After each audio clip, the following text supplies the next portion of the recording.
Esta semana que hoy inicia, estaremos hablando también de los acontecimientos de esta última semana. Inicia hoy domingo, le pueden llamar domingo de Ramos o domingo de Palmas o domingo de fiesta o la entrada triunfal. O también los que son más teológicos le llaman la manifestación de Jesucristo como Rey. Sin embargo, da lo mismo cuando hablamos de Jesucristo nuestro Señor en lo que es de la última semana que Él estuvo aquí en la tierra entre nosotros.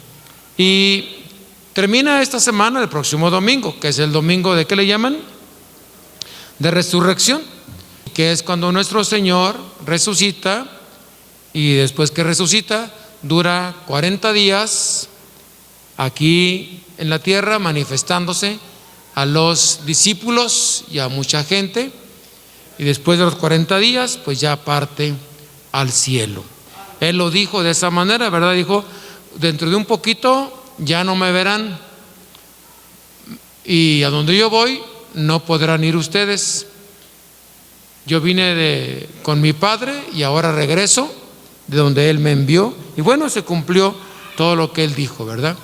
Quiero a ver si logro hablarles sobre lo del domingo, el lunes y el martes.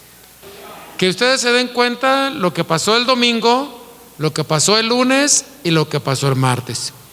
Hay algunas personas que les gustaría dominar esto, dominarlo. ¿Qué pasó el domingo? ¿Qué pasó el lunes? ¿Qué pasó el martes? ¿El miércoles? ¿El jueves? ¿El viernes? ¿El sábado y el domingo? ¿Qué pasó? Y está en la Biblia, ¿verdad que sí? Está en la Biblia, pero de repente uno se desubica leyendo unas partes y luego otras.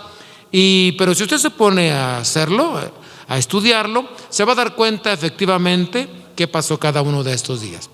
Vamos a leer la Biblia en San Mateo 20, por favor. Capítulo 20, verso 18 al 19. Todos juntos, hermanos.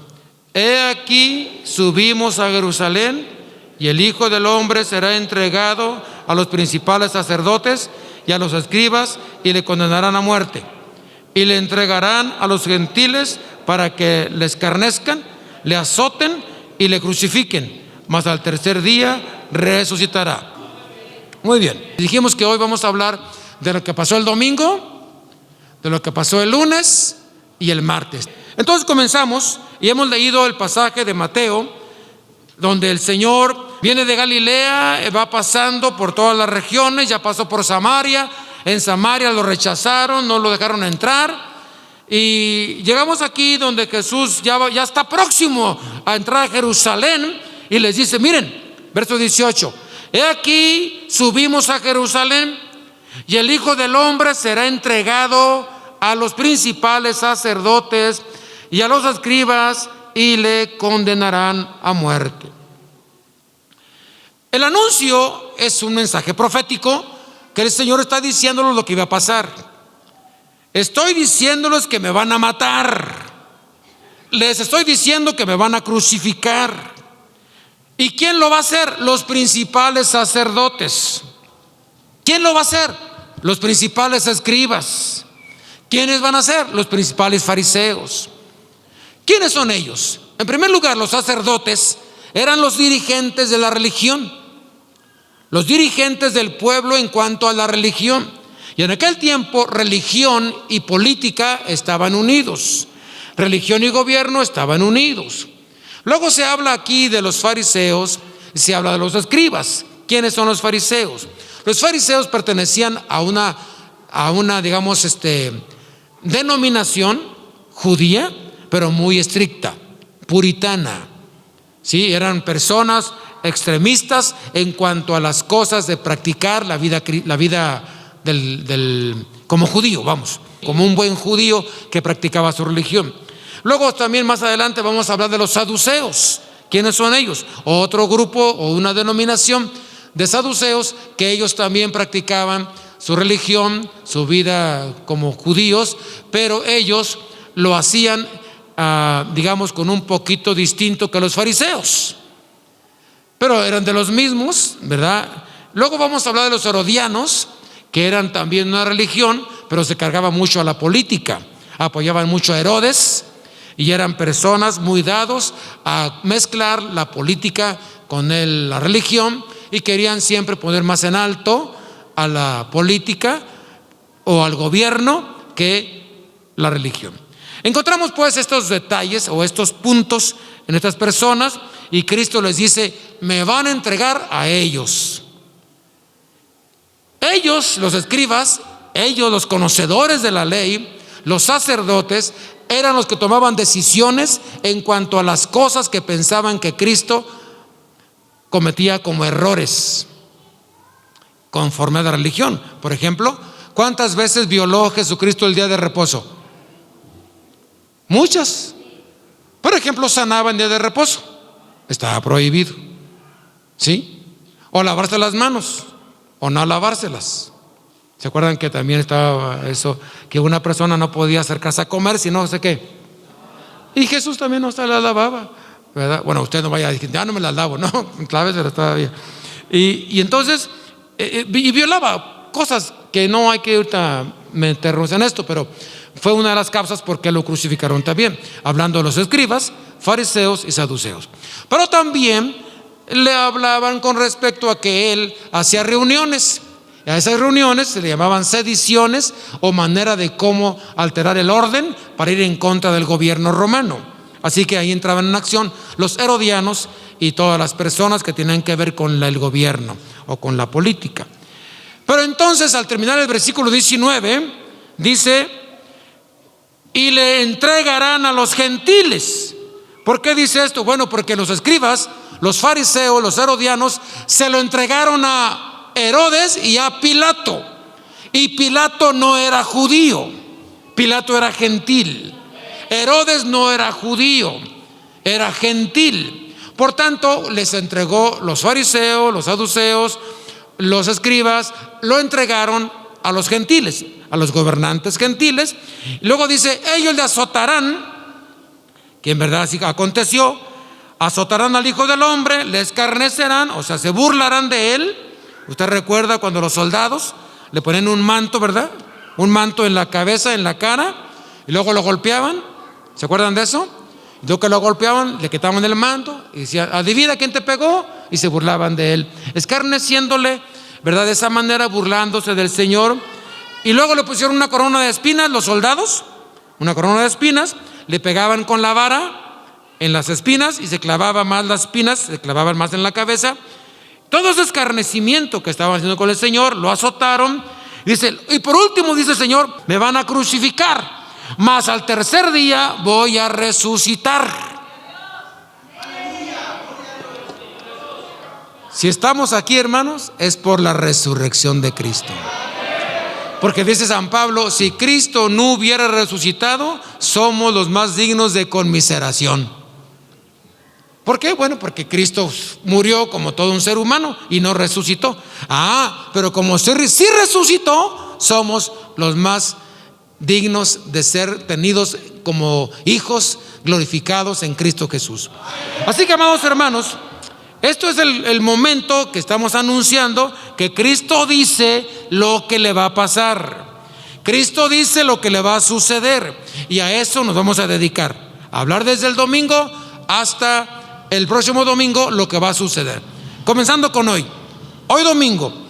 Bueno, cuando el Señor va acercándose a Jericó, llega a Jericó, luego sale de Jericó rumbo a Jerusalén, y cuando va llegando a Jerusalén se para un poquito y le dice a dos de sus discípulos: vayan allí a cierta aldea, ahí está una burra y tiene un burrito que nadie le ha montado, tráiganme ese burro, lo necesito para entrar a Jerusalén.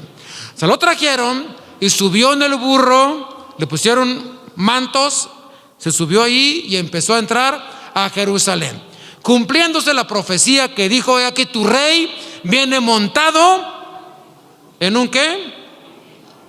En un pollino. Esto que estamos hablando, capítulo 21, si usted quiere ponerle ahí, domingo. El capítulo 21 dice: cuando se acercaron a Jerusalén, ya estaban ahí cuando manda el Señor y trae un burro, ¿verdad?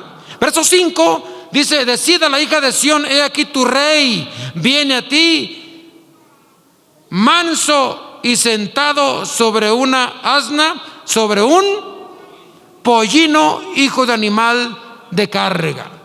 Y la gente empezó a gritar: Hosana, bendito el que viene en el nombre del Señor. Otro evangelio dice: Hosana, bendito el rey que viene en el nombre del Señor. Esa es la entrada triunfal. Era el domingo en la tarde, cuando estaban entrando a Jerusalén, y el Señor está presentándose como rey.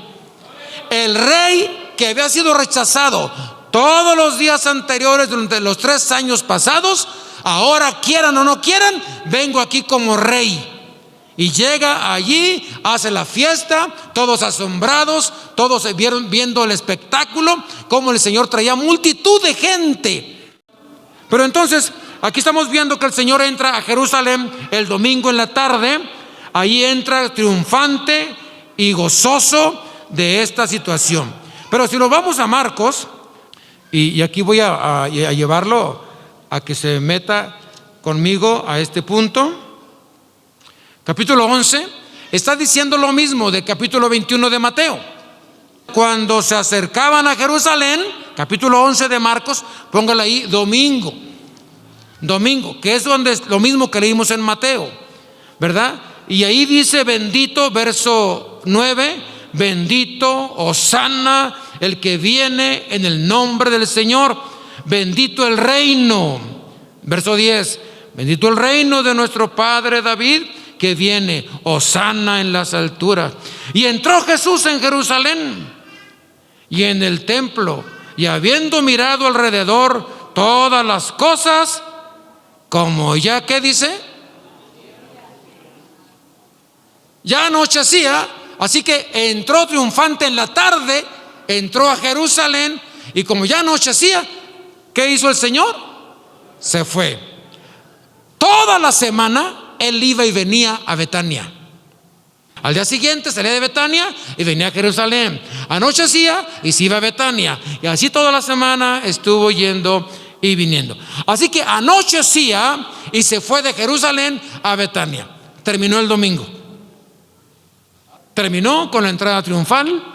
Terminó entrando como el rey a Jerusalén. Amanece el lunes. Y lo que sucede es que al momento el Señor tiene hambre y se encuentra una higuera y pues quiere comer algo. Y como no dio higos en ese momento, Jesús maldijo a la higuera: nunca jamás coma nadie fruto de ti. Bien, eso fue el lunes en la mañana. ¿Estamos de acuerdo, hermanos? Así que en la mañana hace eso y va rumbo a Jerusalén. Verso 15. Vinieron pues a Jerusalén y entraron allí otra vez al templo. Pero surprise, cuando llegan al templo, el Señor nota que ya estaban puestos los tianguis. El Señor encuentra que ya allí, afuera del templo, en el atrio, había allí corderos en venta, chivos, palomos, monedas de todos los países para cambiar, y muchos negocios que estaban ahí alrededor del templo. O sea, fuera del templo, fuera del templo. Ojo, porque muchos de repente creen que es adentro del templo. No es adentro del templo, es fuera del templo, pero estaban en el atrio. Así que el Señor llega y dice: ah, caray, espérame, la Pascua se acercaba. Lunes, eso era el lunes. Martes, miércoles, jueves, faltaban 3 días para la Pascua y ya estaban ahí los puestos. El Señor luego pues se prepara y dice: a ver, ¿qué es esto? Eso es el lunes, cuando ya llega allí a ir a ese lugar, al templo. Dice: mi casa de oración será llamada, y ustedes la han hecho cueva de ladrones. Es un azote. ¿Pero para quién hizo el azote? ¿Para las vacas? ¿Para los corderos? ¿Para los chivos? Porque hay gente de repente piensa que es para los hombres, No, dice en Proverbios: el látigo es para el caballo, el cabresto para el asno, la vara para la espalda del necio. Pero Jesús hizo un látigo y empezó a dar latigazos y volcaba las mesas de los cambistas y empezó a llamar la atención ahí de repente a la gente diciendo: mi casa de oración será llamada. Cuando yo leí eso la primera vez, nació en mí un respeto tan grande por un templo. Como lo expresó el profeta, dijo: mas Jehová está en su santo templo. Así que nosotros, como hijos de Dios, hay que aprender que el Señor mismo nos enseña el temor, el respeto, la reverencia a un lugar santo, a un lugar donde nos reunimos. Igualmente las hermanas cristianas ya bautizadas, convertidas a Cristo, deben tener respeto, deben respetar el lugar y venir con ropa decente, ropa honesta, porque saben que van a un lugar santo, a un lugar donde es para honra y gloria de Dios. Igualmente los hombres, ¿verdad? Tener respeto al lugar donde venimos. Entonces Cristo llega y dice: mi casa de oración será llamada. Ustedes la han hecho cueva de ladrones. Así que en ese momento el Señor empieza a echar fuera a los animales, a volcar las mesas de los cambistas, y todo eso lo empieza el Señor a hacer con toda la intención que la gente pudiera entender lo que es el respeto a un lugar santo. En todo este lunes, lo que está aconteciendo, si usted se fija ahí luego en el verso 20, el 19, primero el 19. Pero al llegar la noche, o sea, cuando ya le dio azotazos a los animales, cuando ya volcó las mesas, verso 19, cuando llegó la noche, Jesús salió de la ciudad. ¿A dónde se fue? Pues a Betania. ¿Sí? Ahí termina el lunes. Entonces dice el verso 20: y pasando por la mañana vieron que la higuera, ok, ya ahí es el martes. El martes lo que sucede es que otra vez salen por la mañana y Pedro se fija: mira la higuera. Si ayer en la mañana Jesús la maldijo y hoy está como seca. La maldijo el lunes por la mañana y el martes por la mañana que la vuelven a ver estaba seca totalmente. Entonces el Señor platica con ellos. Y aquí, hermanos, conviene que usted note las enseñanzas que se dan en el diario vivir. Mire, hubo un tiempo en que yo me esperaba para enseñarle algunas cosas a los hermanos. Yo decía: no, esto no se los digo hasta un día que se presente la ocasión para que yo pueda hacerlo formalmente. Y pasaba el tiempo, no lo hacía. Después me di cuenta que el discipulado no tiene que ser como un día especial, como diciendo: el lunes nada más es discipulado. No, para un pastor el discipulado es diario, en la noche, en la mañana, a mediodía, por teléfono. Si un pastor ya tiene Facebook, pues por Facebook. Si tiene Instagram, también. Tiene un canal de YouTube, también. Que lo haga por donde pueda, pero que discipule continuamente a todo mundo, ¿no?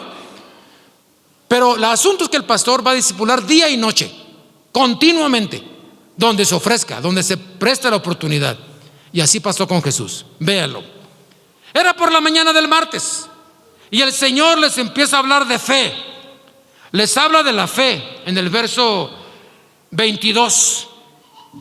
Les habla de una palabra de fe en el mismo verso 23. Y luego les habla de la oración con fe, verso 24. Luego les habla de la oración y el perdón en el verso 25. Quiere decir que entre lunes y martes les da unas enseñanzas. Primero, el lunes maldijo la higuera. El martes les habla de la higuera. ¿Por qué? Porque se asombraron que se secó. Entonces Jesús dijo: está muy sencillo. Así como le dije a la higuera que se secara, también ustedes, si tuvieran fe, le pueden decir a este monte: cámbiate para acá, y se haría. Ahora, vea las instrucciones, cómo les da el Señor cuando está hablando de fe y de la palabra de fe. Verso 22, respondiendo Jesús les dijo: tened fe en Dios, aleluya.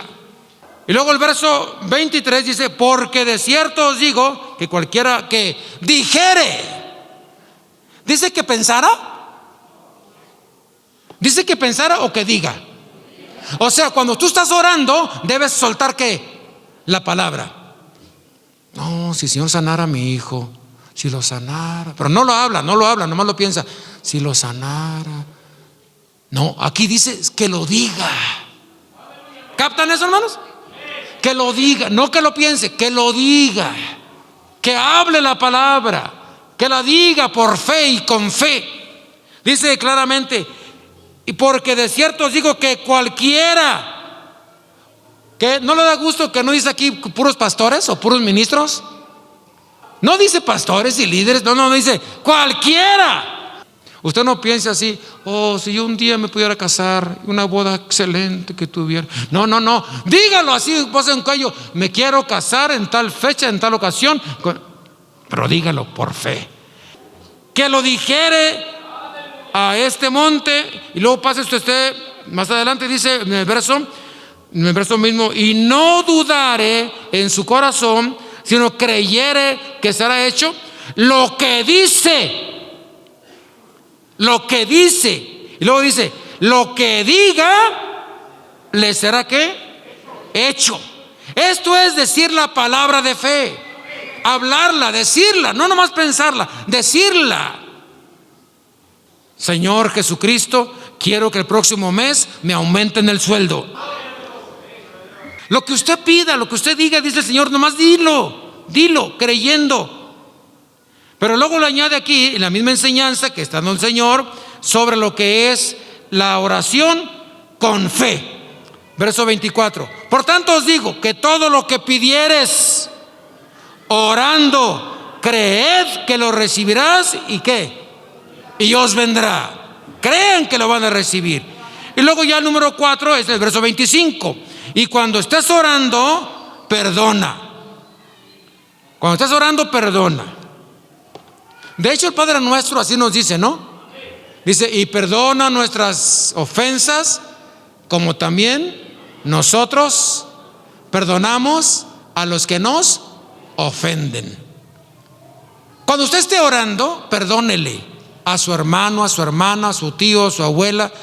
Perdónele a quien usted sienta que le haya ofendido, porque el Señor también quiere a usted perdonarle. Entonces note, el Señor da una enseñanza y no la usa formalmente. En educación cristiana hay lo que se llama enseñanza informal y la enseñanza formal, o currículum escondido. Y aquí el Señor está utilizando el currículum escondido, es decir, dando una enseñanza informalmente. No lo sentó allí en un salón, luego un pizarrón. No, en la vida diaria. Lo que es oración, lo que es perdonar, lo que es fe, lo que es palabra de fe. Todo eso pasó el martes, porque el lunes había maldecido la higuera y estaba el Señor dándoles enseñanza con respecto a la higuera. Bien, ¿qué pasó el martes? Bueno, el martes desde el verso 27 se arranca todo lo que pasó el martes hasta lo que es el 13:37. Capítulo 11, verso 27 hasta Marcos 13, verso 37. Todo eso es lo que pasó el martes. Bueno, la situación consiste: llega el Señor al templo, verso 27, llegan a Jerusalén, otra vez entran a Jerusalén, andando por el templo, vinieron y le preguntaron los sacerdotes, los escribas y los ancianos, y le dijeron: ¿con qué autoridad hiciste esto ayer? ¿Qué hizo Jesús el lunes? Limpió el templo a azotazos. Imagínate tu mamá cuando les echaba azotazos a todos ustedes. El martes está el Señor en el templo otra vez, y los fariseos, los saduceos, los escribas le dicen: Señor o maestro, ¿con qué autoridad hiciste lo que hiciste el lunes? ¿Con qué autoridad? Pensaban que Jesús iba a decirles: es que fui a consultar al sumo sacerdote y me dio permiso. No, hombre, qué esperanzas. O traigo una orden de Pilato o de Herodes. Nada de eso, contestó.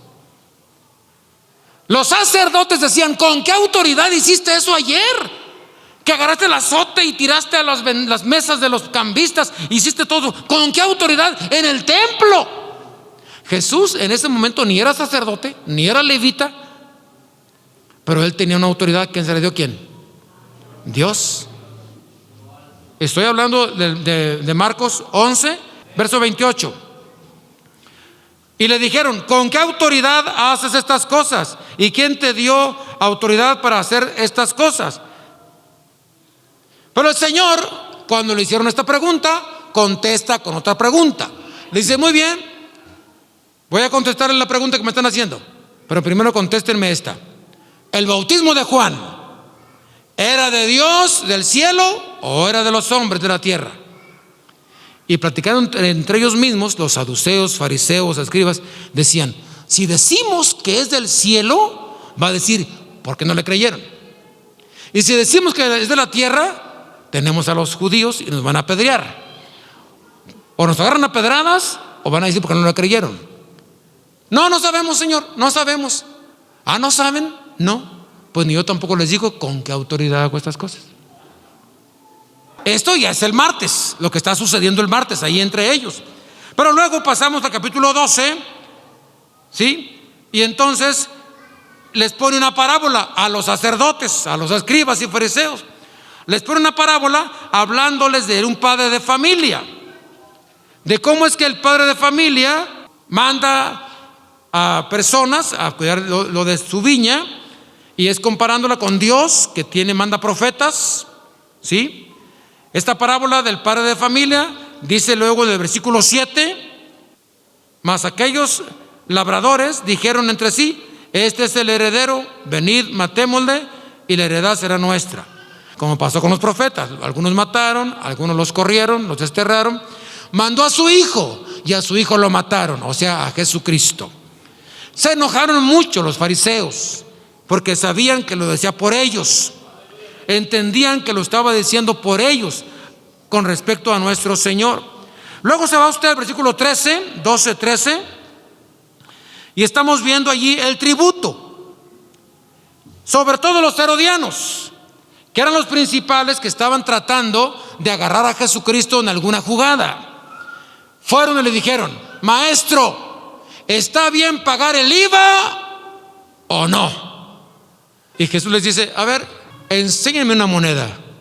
Sacaron una moneda y traía el retrato ¿de quién? Del César.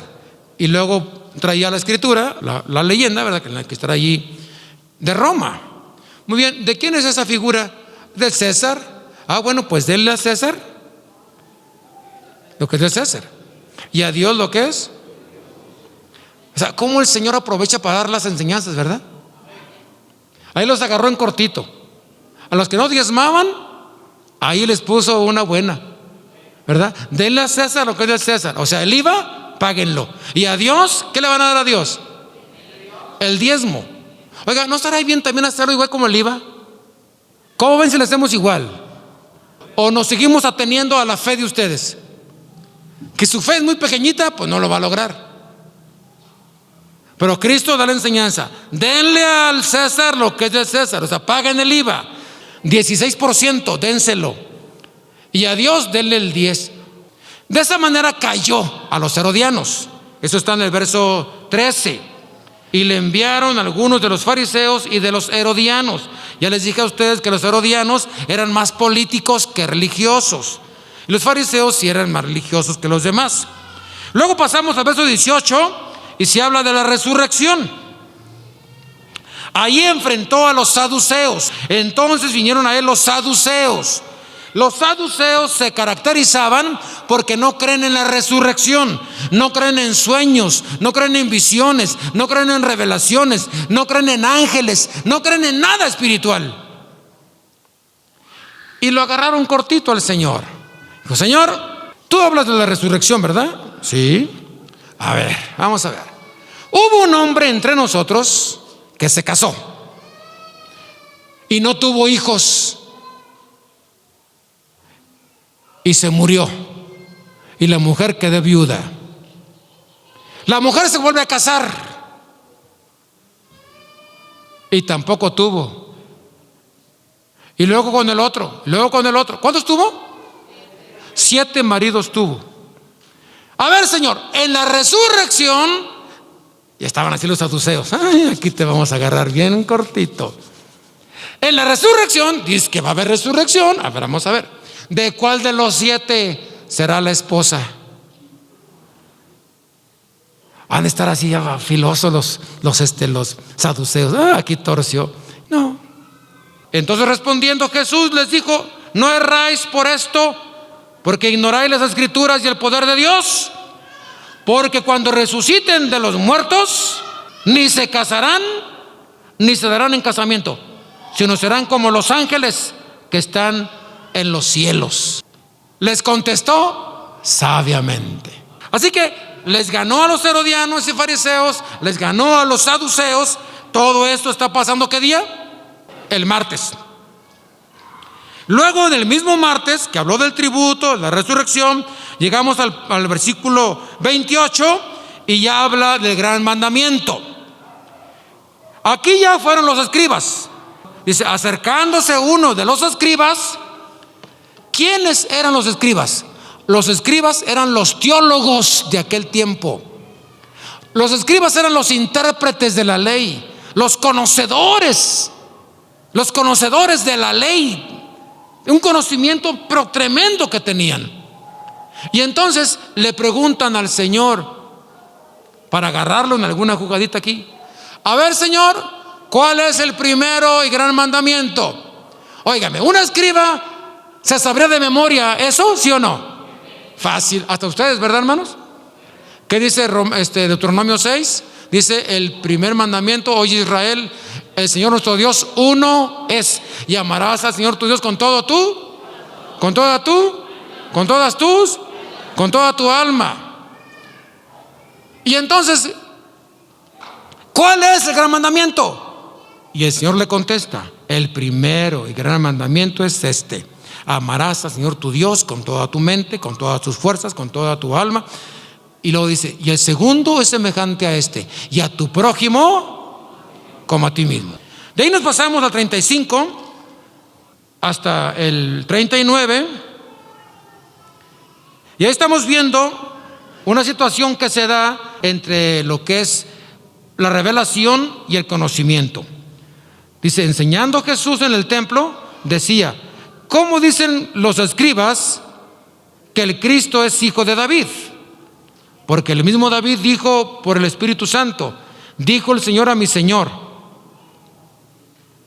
Fíjese usted bien allí, cuando dice dijo el Señor a mi Señor, ¿aparece Señor con S minúscula? Si apareciera con S minúscula, ¿a quién se referiría? A un hombre cualquiera, ¿verdad? A una persona cualquiera. Oiga, señor Juan, oiga, señor Gavino, pero con S minúscula. Pero como está con S mayúscula, ¿a quién se refiere? A Dios. Pero entonces dice Jesucristo: ¿cómo es que le dice David, dijo el Señor a mi Señor? Aquí usted tiene que aprender lo que es una revelación. Hay revelaciones que da el Espíritu Santo, y hay revelaciones que por la misma palabra de Dios uno recibe. Cuando estudia la palabra de Dios, recibe revelaciones. Y entonces el Señor tenía conocimiento y tenía revelación. Pero los escribas, ¿qué tenían? Puro conocimiento. Y aquí Pablo les aplica esto: el conocimiento, la letra o conocimiento mata, mas el Espíritu, ¿qué? Vivifica. Quiere decir pues de que muchos de nosotros, cuando estudiamos la Biblia, nos metemos tanto a la palabra de Dios que conocemos y conocemos y conocemos, pero nunca tenemos revelaciones. Por eso es importante que usted reciba el Espíritu Santo, porque quien les da esas revelaciones es el Espíritu Santo. Que Dios aprovecha que usted conoce la palabra de Dios para que tenga revelaciones y Dios le enseñe las cosas que tienen que ver con el futuro. Y aquí Jesucristo el Señor dice: los escribas, conocedores de la ley, conocedores de la palabra de Dios, dicen esto, pero ustedes ¿qué piensan? Y aquí usted puede aprender que Jesucristo les comparte una revelación. El Padre y yo, uno somos. 3 son los que dan testimonio en el cielo: el Padre, el Verbo o Hijo y el Espíritu Santo. Y estos 3 son uno. ¿Y este uno cómo se llama? Porque Jesucristo es el mismo y para siempre, por la eternidad. Eso usted lo conoce de memoria, lo sabe por años de memoria. No ocupa que nadie le venga a decir cosas desde el inicio. Usted puede aprender hoy que la unicidad que Cristo está aquí diciendo es una revelación. Muy bien, entonces estamos viendo que eso pasó también, ¿qué día? El martes. Capítulo 12, verso 41. Habla de la ofrenda. 41 al 44. Ahí el mismo martes el Señor está hablando de la ofrenda y dice: miren, estamos aquí en el templo y llegó la hora de ofrendar. Y entonces miraba el Señor cómo el pueblo echaba dinero en el arca, y muchos ricos echaban mucho. Y vino una viuda pobre y echó 2 blancas, o sea, un cuadrante. Entonces, llamando a sus discípulos, les dijo: de cierto que esta viuda pobre echó más que todos los que han echado en el arca, porque todos han echado de lo que les sobra, pero esta de su pobreza echó todo lo que tenía, todo su sustento. Le hago una pregunta: ¿el cristiano debe diezmar y ofrendar cuando le sobra? O sea, si me sobra voy a diezmar, y si no me sobra, ahora, ¿habrá un día que le sobre? No, hombre, Eclesiastés dice: cuando abundan los bienes, también abundan los que los consumen. Así que nunca va a sobrar. Nunca va a sobrar. Entonces usted no se atenga: el día que me sobre voy a diezmar. Otra pregunta: ¿hay que diezmar porque se necesita? Bíblicamente, ¿hay que diezmar porque se necesita? Dice Pablo que no lo hagamos ni con tristeza ni por necesidad. En el mundo se hace por necesidad. Hay que diezmar acá porque acá necesitan, allá necesitan. No, si usted hace eso está mal, está en contra de la Biblia. Está en contra de la Biblia, no está obedeciendo a Dios. Si usted se fija, en la Biblia encontramos casos que nos ayudan a entender estas cosas. Por ejemplo, un día el papá de Saúl, Cis, y se le perdieron unas mulas, y mandó a Saúl a buscar las mulas. Ya tenían 10 buscando las mulas y nomás no las encontraban. Entonces dijo Saúl: no, ya hay que regresarnos, las mulas ya no las encontramos. Entonces dijo el que andaba con él: oye, ya estamos cerca de un profeta, se llama Samuel, vamos a preguntarle algo. Entonces dijo Saúl: no traigo ni un 5, ni un 5 traigo. Porque se acostumbraba que cuando alguien iba a consultar a un profeta, o a que orara por él, o a pedirle la oración, o a hacer algo, tenía que llevarle una ofrenda. Entonces dijo el compañero: aquí traigo yo algo, mira, tengo una moneda. Vamos. Y ya fueron y hicieron eso. Le pregunto: ¿Samuel necesitaría? ¿Por qué le iban a dar esa ofrenda? Por honra. Honrar al profeta, honrar al pastor. Cuando alguien no diezma en una iglesia, es que no le importa el pastor. Demuestra que no le importa. Nada le importa, no me importa nada. Yo nomás vengo y a ver qué sucede. Cuando uno quiere honrar a alguien, lo hace porque tiene temor de Dios y ama a Dios. Ahora vea, esta viuda, ¿por qué estaba ofrendando? ¿Por qué lo hacía esta viuda? Dice que dio todo su sustento. Y créeme, según la tradición judía, nadie podía pasar a ofrendar con una moneda. Lo mínimo, ¿cuántas eran? 2 monedas. Ya lo vio ahí, ¿no? Que eran 2 monedas, 2 blancas. Si alguien no tenía para ofrendar, pues no podía pasar. Y Pablo dice: nadie dé de lo que no tiene. Uno debe dar de lo que, ¿qué dice? De lo que tiene, para que nadie viva en estrechez ni otros en holgura. Entonces vemos que la viuda, dice el Señor, dice que dio todo su sustento, 2 moneditas. O sea, al ofrendar esas 2 monedas, no iba a haber café en la noche, no iba a haber galletas, no iba a haber leche, nada. Hermanos, esta viuda el amor tan grande que le tenía a Dios, estaba dando todo su sustento. Todo su sustento. Pero Jesús dice que otros echaban de lo que les sobraba. Como diciendo, a ver, mañana el chivo para el lunes en el tianguis, el martes para tanto, y luego el miércoles, me sobra tanto. No, así no es, eso no es bíblico, eso no es correcto. Hay otra forma también que mucha gente en las iglesias empieza a pensar. Dice, no, yo ofrendo mi vida. Ofrendo mi vida. Espérame, la ofrenda de tu vida no se hace aquí, es allá en Afganistán. Vete a Pakistán y da tu vida, hay que te maten por el evangelio. Así sí, ¿no? ¿Sí entienden eso o no entienden eso? Vete allá con los musulmanes para que te maten. Ahí sí estás ofrendando ¿qué? Tu vida. Pero no, aquí ¿cómo lo ofrendas tu vida? No se puede hacer eso. O la otra, que alguien piense, no, es que yo lo hago porque lo doy mis diezmos allá o acá. Pues como dice, en Estados Unidos tienen este dicho, dice, ¿cómo es que vas a ir a comer a Burger King y le pagas a McDonald's? Allá se usa ese dicho en Estados Unidos. Ahora, ¿Dios aprueba eso? Por supuesto que no. Pero hay todavía algunos más que dicen, no, es que mis diezmos se los doy a un ministro que está en tal lugar. Entonces tu pensamiento es este: a ver, Dios, no te metas, no ayudes a este ministro porque yo lo voy a ayudar. Yo lo ayudo a él. Tú no lo ayudes, yo lo ayudo a él. ¿Está bien ese pensamiento? Pero muchos que quisieran, yo lo ayudo a él y también Dios que lo ayude a él. Espérame, Dios te está viendo. Tú debes cumplir donde estás, donde te alimentas, donde recibes. Allí debes cumplir con tu diezmo y deja que Dios obre y ayude a ese ministerio.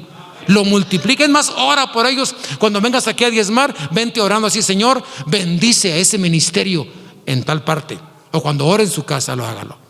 Vea que el Señor está hablando esto de la ofrenda y pone como ejemplo a esta mujer, no porque dio poquito, sino porque dio todo su sustento. ¿En qué día estamos, hermanos?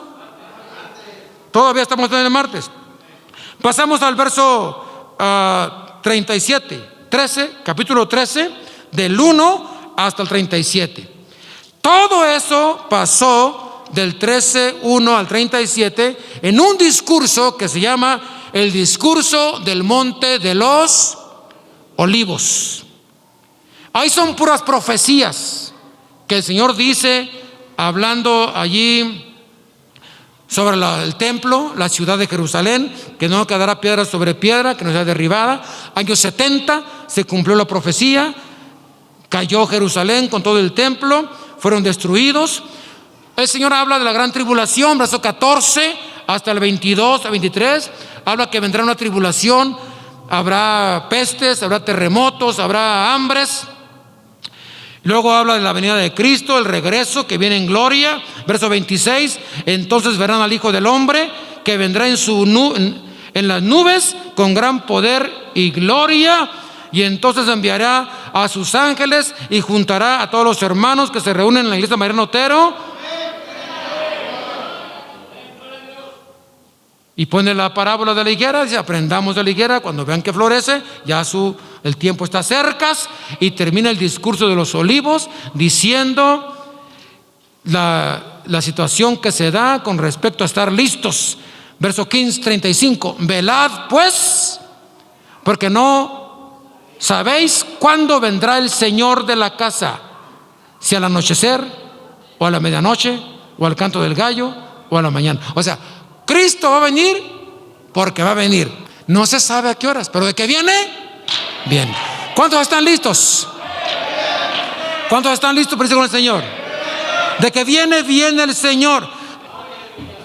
Alabado sea el Señor Jesucristo. Entonces, ¿le entendieron, hermanos? Estamos listos para que usted pueda ayudar a la gente, explicarle, les diga: mira, yo te puedo decir lo que pasó el domingo, el lunes, el martes, el miércoles, el jueves, el viernes, el sábado, el domingo, para que sepan exactamente todos los sucesos. Así que